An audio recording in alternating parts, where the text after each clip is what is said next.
सुनिए काव्य ग्रंथ, मंत्र, श्लोक, स्तोत्र, भजन एवं धर्म के साथ जुड़ी कथाएं। आज मैं श्रीमद् भागवत महापुराण के प्रथम खंड के पंचम स्कंद के अथाष्टमो अध्याय अर्थात 8वां अध्याय भरत जी का मृग के मोह में फंसकर मृग योनि में जन्म लेना, ये पाठ का नाम है। ओम गजाननं भूतगणाधिसेवितं कपितजम्बोफलचारुभक्षितम् उमासुतं शोकविनाशकारकं नमामि विघ्नेश्वरपादपङ्कजम्। ॐ एकदन्ताय विद्महे वक्रतुण्डाय धीमहि तन्नो दन्ती प्रचोदयात्। गुरु ब्रह्मा गुरु विष्णु गुरु देवो महेश्वरः गुरु साक्षात् परं ब्रह्म तस्मै श्री गुरुवे नमः।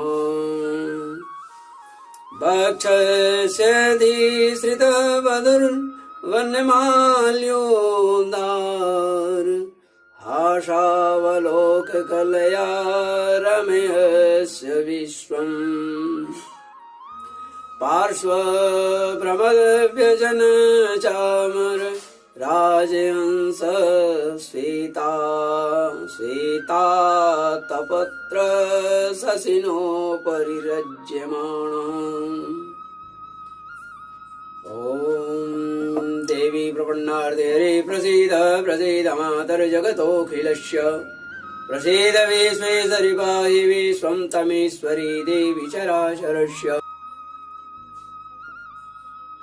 सुखदेव जी कहते हैं, एक बार भरत जी गंडकी में स्नान कर नित्य नैमित्तिक तथा शौचादि अन्य आवश्यक कृत्यों से निवृत्त हो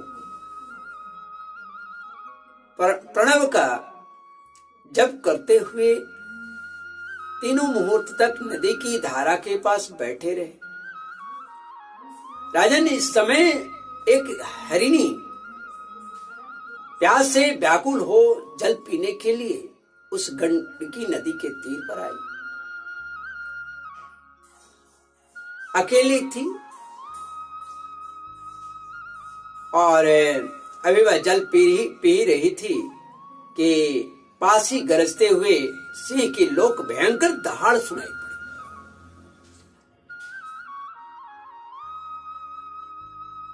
हरिण जाति आप जानते हैं कि स्वभाव से ही डरपोक होती है, सरल होती है, सीधी होती है। वह पहले ही चौकन्नी होकर इधर उधर देखी थी और उसके बाद हर घूंट के साथ वह भयभीत थी।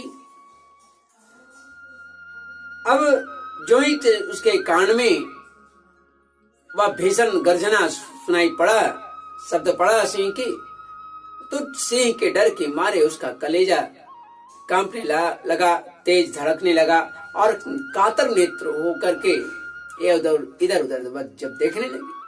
अभी प्यास उसका बुझी नहीं थी, अभी उसकी प्यास बुझी नहीं थी, किंतु अब तो प्राण पर आ बना था,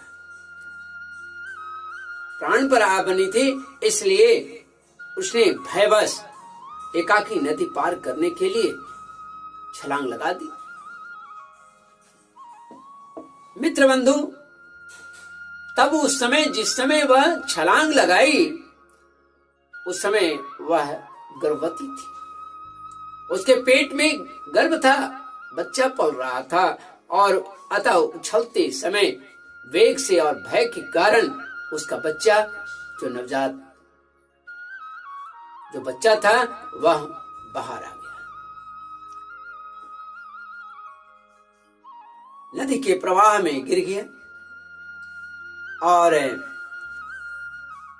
लंबी छलांग एवं सिंह के डर से वह बहुत पीड़ित हो गई। बेसमय बच्चे का जन्म हुई थी। परिणाम वह बहुत कष्ट में थी। एक तो अपने झुंड से भी बिछड़ी हुई थी, इसलिए वह भागते हुए किसी गुफा, किसी पहाड़ के पास वह छिपकर पड़ गई। लेकिन पीड़ा इतनी असहनीय हो गई कि वह उसी गुफा में उसकी मृत्यु हो गई। उसी गुफा में उसकी मृत्यु हो गई। राजर्षि भरत ने देखा कि बेचारी हिरनी का बच्चा अपने बंधुओं से बिछुड़कर नदी के प्रवाह में, अपनी मां से बिछुड़कर वह नदी के प्रवाह में बह रहा है।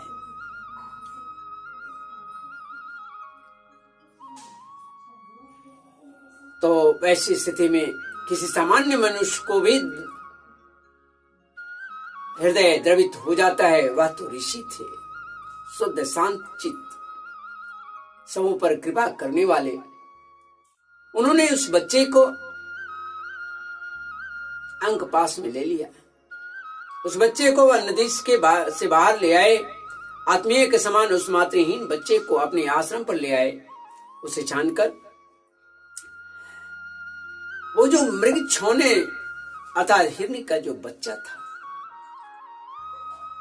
उस मृग छोने के प्रति भरत जी की आसक्ति बढ़ती गई, लगाव बढ़ता गया, निरंतर बढ़ता गया, उत्तरोत्तर बढ़ती गई। वे नित्य उसके खाने पीने का प्रबंध करने लगे। दुर्वा कवार कर लाते, व्याघ्र आदि से बचाने का प्रयास करते, जंगली जानवरों से उसकी रक्षा करने का प्रयास करते, उससे लाड़ प्यार करना शुरू किया। लगाव बढ़ता गया और धीरे धीरे उसके प्रति उनकी चिंता बढ़ने लगी और उसमें आसक्ति। परिणाम क्या हुआ? कुछ दिन में यम, नियम, संयम जो भी था और भगवत पूजा आदि आवश्यक जो कृत्य वे सभी एक एक करके छूटते चले गए।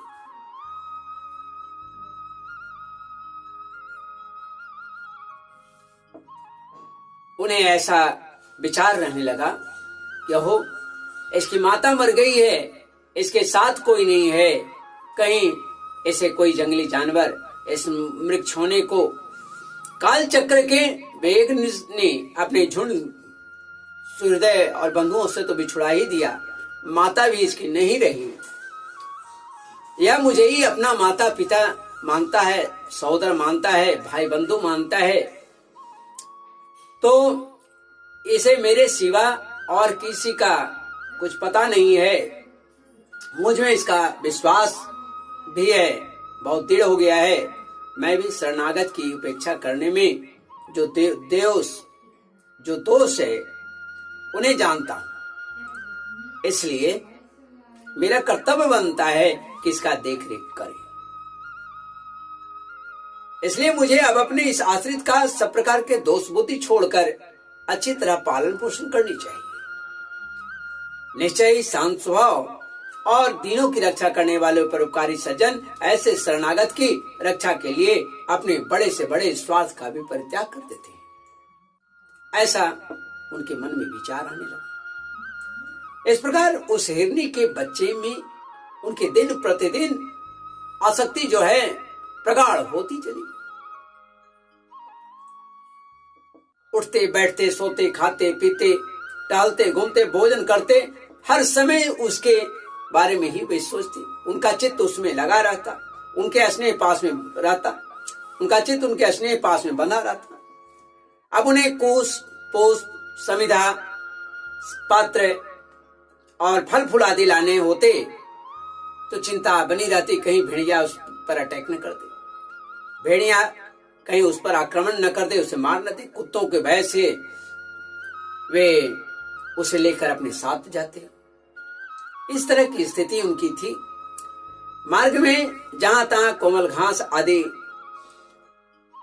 को देख करके मुग्ध भाव से उसे छोड़ते और उसे निरंतर एकटक होकर के उसके खाने का ढंग, उसके उछलने का ढंग, उसका चलने का ढंग देख करके मंद मंद मुस्कुराते और उसके एक एक चीज का उनके हृदय में आनंद छोड़ता। एक एक कार्य उनके लिए उत्साह और आनंद का कारण बन जाता।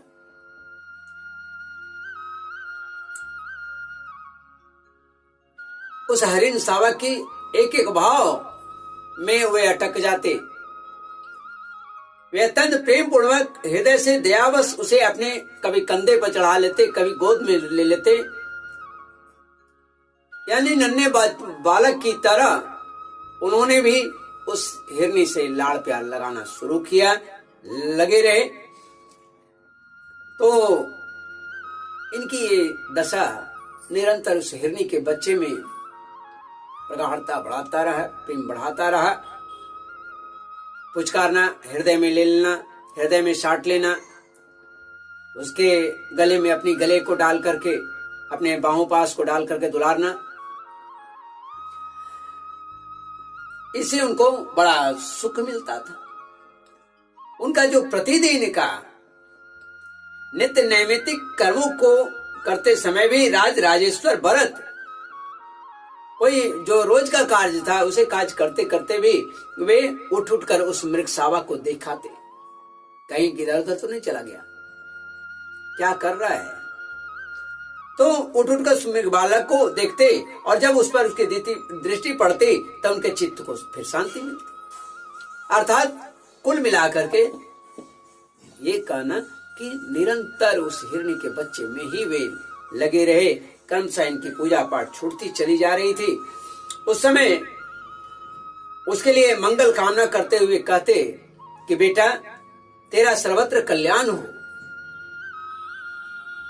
अपने बच्चे की तरह उसे समझाते, भाई सुन, तू जंगल की बाहर मत जाना, दूर तक मत जाना इस आश्रम को छोड़कर, नहीं तो तुम्हें शिकारी जानवर मार डालेंगे।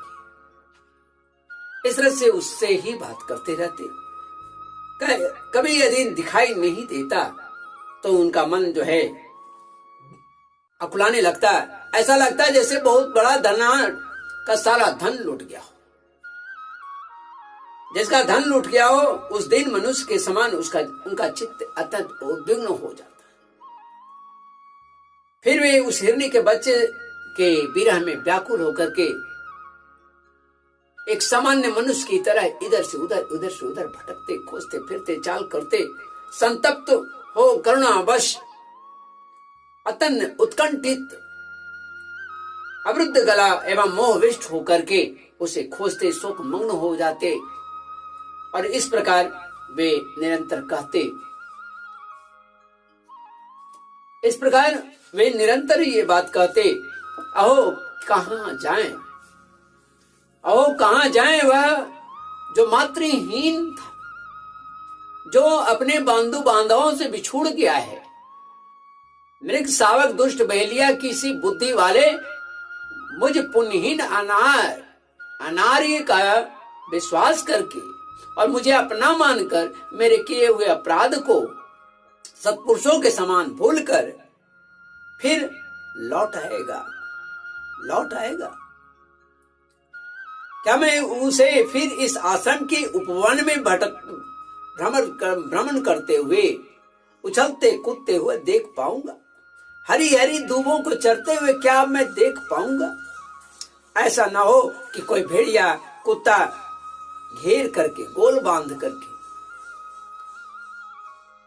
विचरने वाले शुक्रादि अथवा अकेले घूमने वाले व्याघ्रादि ही उसे चट न कर जाएं, उसे मार न डालें, खा न जाएं।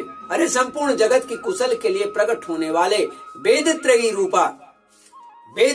रूप भगवान जो सूर्य हैं,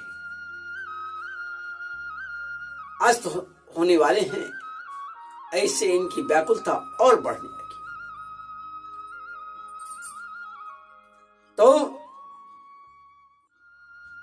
तब वो कहते हैं कि अभी तक वह मृगी की धरोहर लौट कर नहीं आई, क्या वह जो हरिण कुमार है,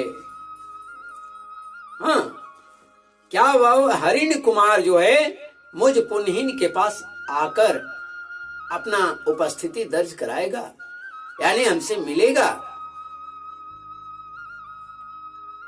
अपनी भांति भांति का मृग सावकोचित मनोहर एवं दर्शनीय क्रीड़ाओं से अपने स्वजनों का शोक दूर करते हुए मुझे आनंदित करेगा।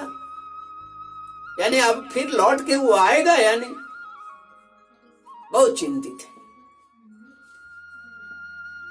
जब मैं कभी प्रणय कोप से खेल में झूठ मूठ का क्रोध दिखाता, समाधि के बहाने आंखें बंद कर लेता, तब वह चकित चित्त से मेरे पास आकर और अपने छोटे छोटे जो उनके छोटे छोटे उस हिरनी का जो सिंग है, वह सिंग से मुझे खुजलाने लगता। वह चकित चित्त से मेरे पास आकर जल बिंदु के समान कोमल और नन्हे नन्हे सिंगों की नोक से किस प्रकार मेरे अंगों को खुजलाने लगता, मुझे जगाने लगता। मैं कभी कूसों पर हेमन सामग्री रख देता और उसके दांत वह जो है अपने दांतों से खींच करके अस्त व्यस्त कर देता, अपवित्र कर देता, तो मैं उसे किस तरह डांटता और मेरे डांटने डबटने पर वह कैसे भयभीत होकर स्थिर होकर खड़ा हो जाता था। सारी उछल कूद छोड़ देता था, ऋषि कुमार के समान अपने समस्त इंद्रियों को बस में करके, और वह स्थिर खड़ा रहता। कहते हैं कि पृथ्वी पर उस मृग शावक के खुर चिन्ह को देख लेने के बाद, खोजते हुए जब भटक रहे थे तो उस मृग शावक के खुर के चिन्हों को देख लिया, और देखने के बाद तब इनके मन में एक बात आई, और वे कहते हैं क्या हो इस तपस्विनी कितनी आसक्ति है उस हिरण से भरत जी को, कि वह तपस्विनी जो धरती जिसके हृदय पर उस मृग शावक उस मृग राजकुमार का चरण चिन्ह दिख रहा है, तो कहते हैं कि तपस्विनी धरती ने कौन सा तप किया था कि जो इस अति विनीत कृष्ण सार किशोर के छोटे छोटे सुंदर सुखकारी और कोमल खुरों वाले चरणों के चिन्हों से मुझे, जो मैं अपना मृगधन लुट जाने से अत्यंत व्याकुल और दीन हो गया हूं, उस द्रव्य की प्राप्ति का मार्ग दिखा रही है, और स्वयं अपने शरीर को भी सर्वत्र उन पद चिन्हों से विभूषित कर स्वर्ग और अपवर्ग के जो इच्छुक होते हैं द्विजों के लिए यज्ञस्थल यानी शास्त्रों में जो उल्लिखित है कि जिस भूमि में कृष्ण मृग विचरते हैं वह अत्यंत पवित्र और यज्ञ अनुष्ठान के लिए योग्य होता है। ऐसा शास्त्रों का वर्णन है, शास्त्रों में है कि भूमि में अगर कृष्ण मृग के विचरते हुए अगर उनके खुरों का पदचिन्ह मिलता है या वे केवल वहां घूमते हैं तो वह यज्ञ करने के लिए सबसे उपयुक्त जगह मानी जाती है। तो वही चीज कहते हैं यज्ञ स्थल, उसी को कहा गया है, बना रही है। चंद्रमा में जो काला काला धब्बा होता है, उस धब्बा को देख करके राजर्षि भरत कहते हैं, ऐसा उन्हें प्रतीत होता है कि हिरणी का वह छवि उस चंद्रमा में है और चंद्रमा पर ही है, ऐसा उन्होंने सोचा। और वे कहते हैं क्या हो जिसकी माता सिंह के भय से मर गई, आज वही मृग शिशु अपने आश्रम से बिछुड़ गया है, वही शिशु आश्रम से बिछुड़ गया है, अतः उसे अनाथ देकर क्या ये दीन वत्सल जो भगवान ये नक्षत्रपति चंद्रमा जी जो हैं जो नक्षत्रनाथ हैं अर्थात चंद्रमा, क्या ये दयावश उसकी रक्षा कर रहे हैं? फिर उनकी शीतल किरणों से वे आह्लादित होकर के फिर कहने लगते हैं कि अपने पुत्रों के वियोग रूप दावानल की विषम ज्वाला से हृदय कमल दग्ध हो जाने के कारण मैंने एक मृग बालक का सहारा लिया था और अब उसके चले जाने से फिर मेरा हृदय जलने लगा। इसलिए ये अपनी शीतल शांत स्नेहपूर्ण और बदन सलीला रूपा अमृतमयी किरणों से मुझे शांत कर रहे हैं, ऐसा उन्हें महसूस हो रहा है, भाव उत्पन्न हो रही है। राजन, इस प्रकार जिनका पूरा होना सर्वथा असंभव था, उस विविध मनोरथों से भरत का चित्त व्याकुल रहने लगा। अपने मृग शावक के रूप में प्रतीत होने वाले प्रारब्ध कर्म के कारण वह तपस्वी भरत जी उस हिरणी के बच्चे के मुंह में फंस गए। भगवदाराधन रूप कर्म एवं योग्य अनुष्ठान से च्युत हो गए, नहीं तो जिन्होंने मोक्ष मार्ग में साक्षात विघ्न रूप समझकर अपने ही हृदय से उत्पन्न दुस्तज्य पुत्रादि को भी त्याग दिया था, आज एक हिरणी के चक्कर में फंस गए।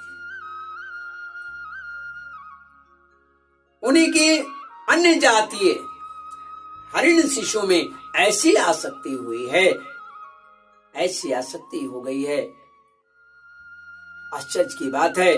और ऐसी आसक्ति उनको होता क्या, जिन्होंने अपने पूरे पुत्रों को, पत्नी को आदि को त्याग करके निकल गए हैं, आज एक मामूली सी हिरण के बच्चे में इतनी आसक्ति कैसे हो गई?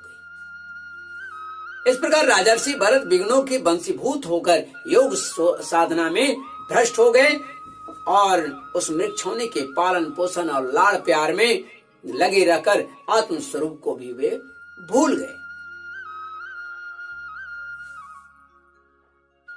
ऐसे समय जिसका टलना कठिन है, प्रारब्ध का टलना बड़ा कठिन है, तो वह प्रबल वेगशाली कराल काल चूहे के बिल में जैसे सर्प घुस आए, उसी प्रकार उसके अर्थात भरत जी के सिर पर चढ़ाया। भरत जी के सिर पर वह चढ़ गया। उस समय भी वे हिरण शावक उसके पास बैठा, पुत्र के समान शोकातुर हो रहा था। वे उसे इस स्थिति में देख रहे थे और उनका चित्त उसी में लगा रहा था। भगवान के चरण स्वरूप का उनको लगाव नहीं था। परिणामतः इस प्रकार की आसक्ति में ही मृग के साथ मृग के स्वरूप का ध्यान होने के कारण उसी अवस्था में उनका शरीर का देहावसान हो गया, शरीर छूट गया। और तदंतर उन्हें अंतकाल की भावना के अनुसार, जो अंतिम काल में जो भाव रह जाती है, उसी भावना के अनुसार अन्य साधारण पुरुषों के समान ही उन्हें मृगी के यहाँ जन्म लेना पड़ा। उन्हें मृग शरीर मिला, लेकिन अपने तपोबल के प्रभाव से जो उन्हें पूर्व से प्राप्त था, उनकी साधना पूरी थी, इसी से उनके पूर्व जन्म की स्मृति नहीं मिटी। पूर्व जन्म की स्मृति निरंतर बनी रही। और जब पूर्व जन्म की स्मृति बनी हुई थी, तब उन्हें यह स्मरण आया कि ओह, मैं क्या था, क्या हो गया। उस योनि में भी पूर्व जन्म की भगवत आराधन के प्रभाव से अपने मृग रूप होने के कारण जानकर वे अत्यंत दुखी हुए, पश्चाताप करने लगे। पश्चाताप करते हुए मन ही मन में कहने लगे, ओ बड़े खेद की बात है कि मैं संयमशील महानुभावों के मार्ग से पतित हो गया। मैंने तो धैर्य पूर्वक सब प्रकार की आसक्ति छोड़कर एकांत और पवित्र स्थल पर पवित्र वन में आश्रम लिया था, बनाया था। वहां रहकर जिस चित्त को मैंने सदैव में निरंतर उन्हीं के गुणों का श्रवण मनन और कीर्तन सकीर्तन करके तथा प्रत्येक पल को उन्हीं की आराधना और स्मरणादि से सफल करके स्थिर भाव से पूर्णतया लगा दिया था, मुझ अज्ञानी का वही मन अकस्मात एक नन्हे से हिरण सावक हरिण शिशु के पीछे अपने लक्ष्य से च्युत हो गया। मेरा जो लक्ष्य था मैं उसे छोड़ दिया, मैं उससे गिर गया और उसके प्रति आसक्त हो गया। इस प्रकार मृग बने हुए राजर्षि भरत के हृदय में जो वैराग्य भावना जागृत हुई, उसे छिपाए रहकर उन्हें अपनी माता मृगी को त्याग दिया उन्होंने। और जो हिरण थी जिससे उनका जन्म हुआ था, उसका उन्होंने परित्याग किया और अपनी जन्मभूमि जो कालंजर था पर्वत से, वे फिर शांत स्वभाव मुनियों के प्रिय उस शालिग्राम तीर्थ में, जो भगवान का क्षेत्र माना जाता है शालिग्राम तीर्थ, पुलस्त्य और पुला ऋषि के आश्रम पर चले आए। वहां रहकर भी वे काल की ही प्रतीक्षा कर रहे थे। आसक्ति से उन्हें बड़ा भय लगने लगा था। बस अकेले रहकर वे सूखे पत्ते, घास और झाड़ियों द्वारा निर्वाह करते। मृग योनि की प्राप्ति कराने वाले प्रारब्ध के क्षय की बाट देखते रहे। कब इसका क्षय हुआ, कब ये मृग योनि का शरीर त्याग होगा। अंत में उन्होंने अपने शरीर का आधा भाग गंडकी के जल में डुबाए रखकर उस मृग शरीर को छोड़ दिया। इस प्रकार श्रीमद् भागवत महापुराण के प्रथम खंड के 8वें अध्याय भरत चरित्र 8वां अध्याय भरत जी का मृग के मोह में फंसकर मृग योनि में जन्म लेना कथा का यहाँ पर समापन होता है। हिंदी में त्रुटियों के लिए मैं क्षमा चाहूंगा। मैं श्रीमन्नारायण नारायण नारायण गोविंद नारायण नारायण नारायण श्रीमन्नारायण नारायण नारायण हरि हरि नारायण नारायण नारायण माधव नारायण नारायण नारायण गोविंद नारायण नारायण नारायण श्रीमन्नारायण नारायण